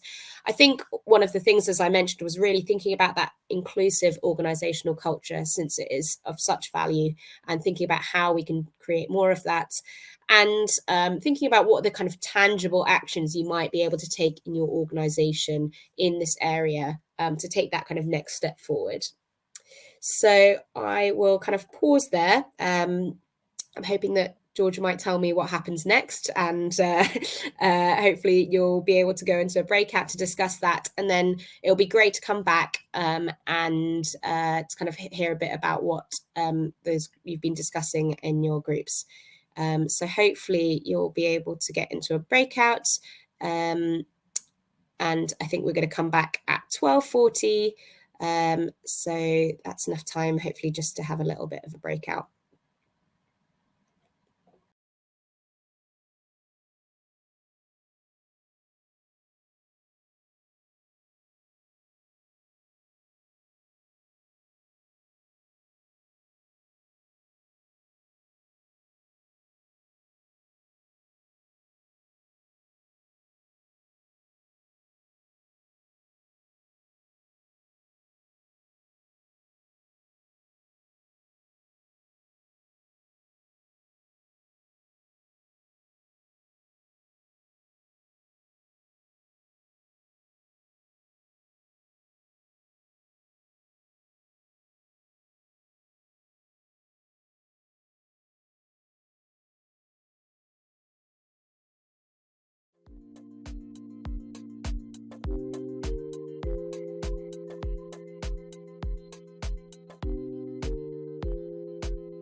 Okay, so I think hopefully everybody is coming back into the main room. I'll just give a little bit of time for that process to happen. I know it's sometimes can take a little bit of time.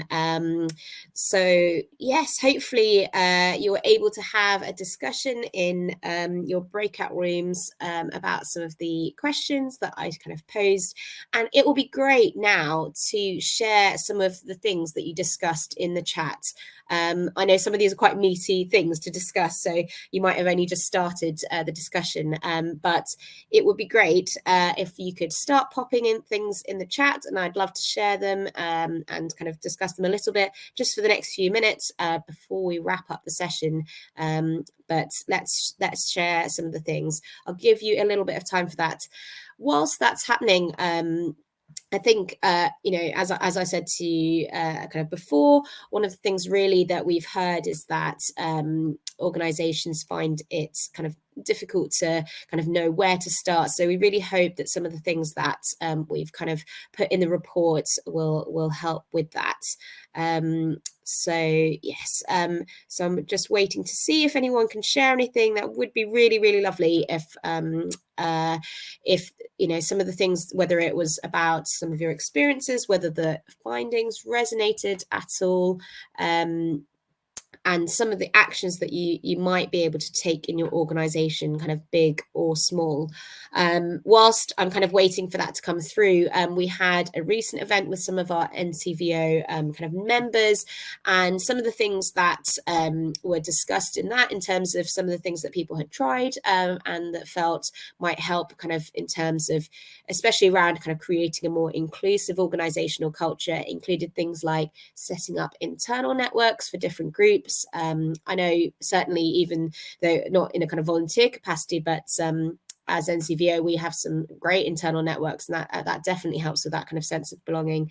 And yeah, really just making sure staff have good awareness of the importance of diversity. Oh, I can see some things are popping up now in this chat, which is brilliant. Please do keep that coming.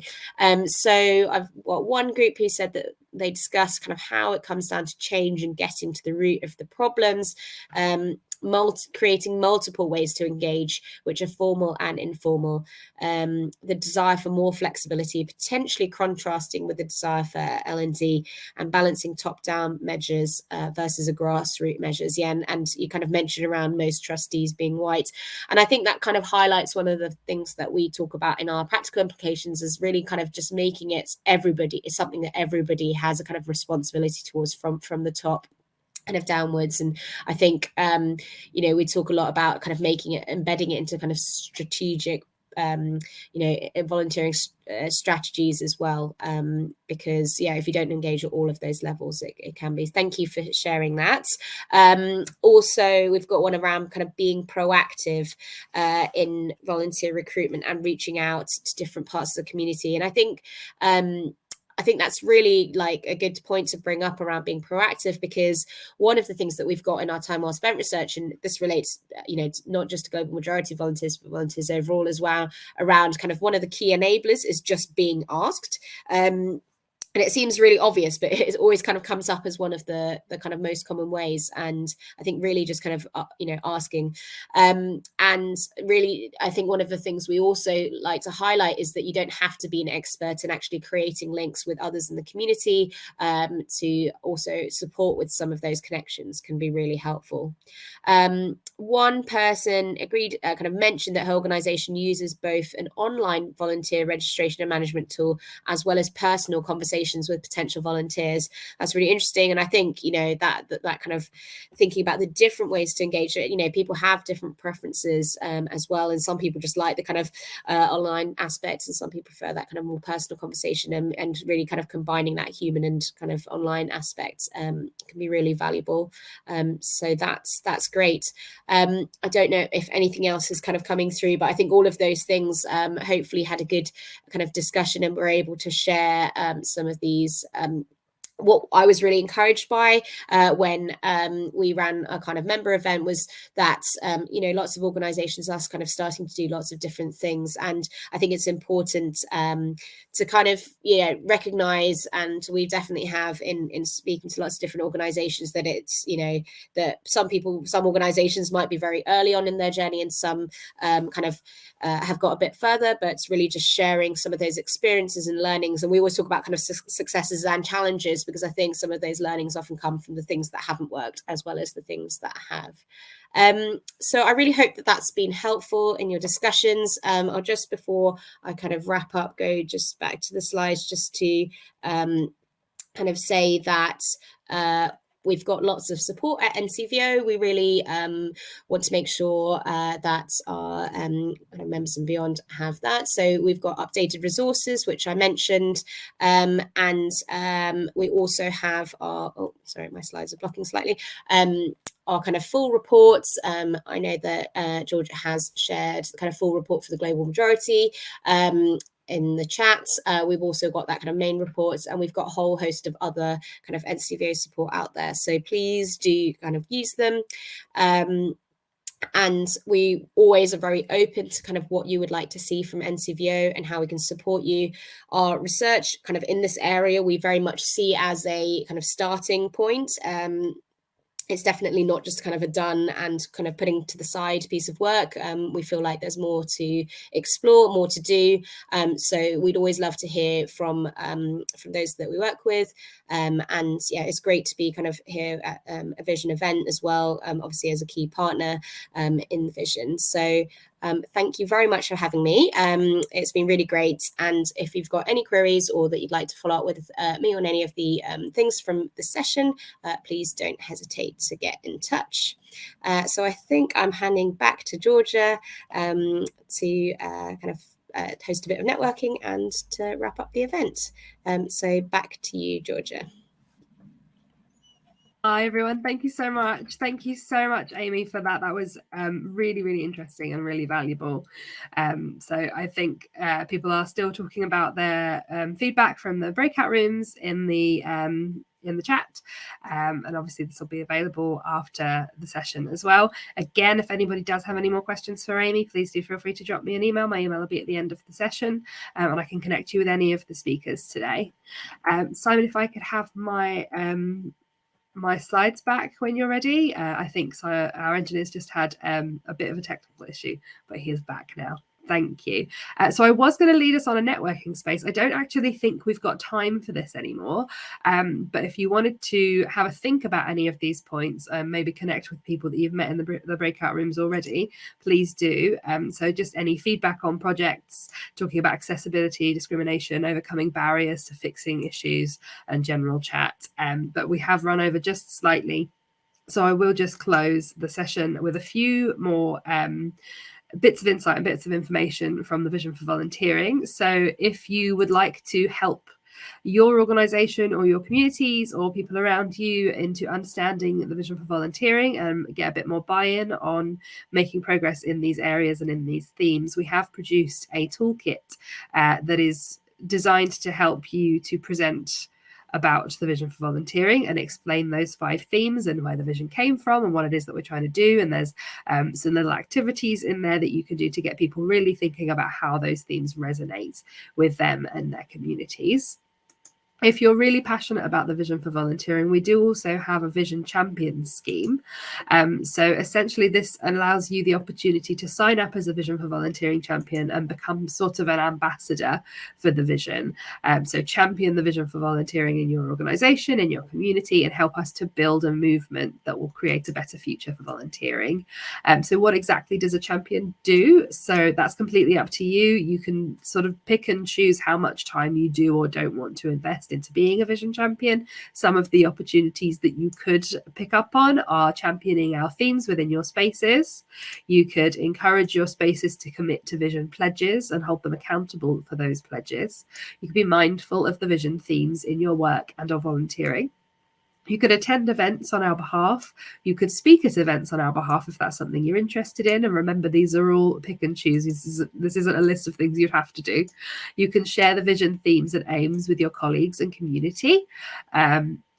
You can hold the vision account. So this is a two-way thing. So hold us accountable in being an example to others in the sector, as well as participating in focus groups, steering groups, and making other contributions to the development of the vision.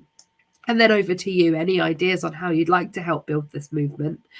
We'd love to hear them. So if that's something that you'd be interested in doing, there is a button at the bottom of your screen that just says Become a Champion. So you can give that a click. And there's a very short form to fill out to apply to become a champion.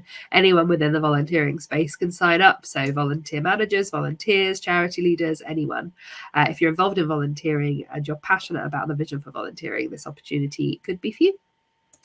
And finally, we do have a feedback form, which I'm just going to drop into the chat.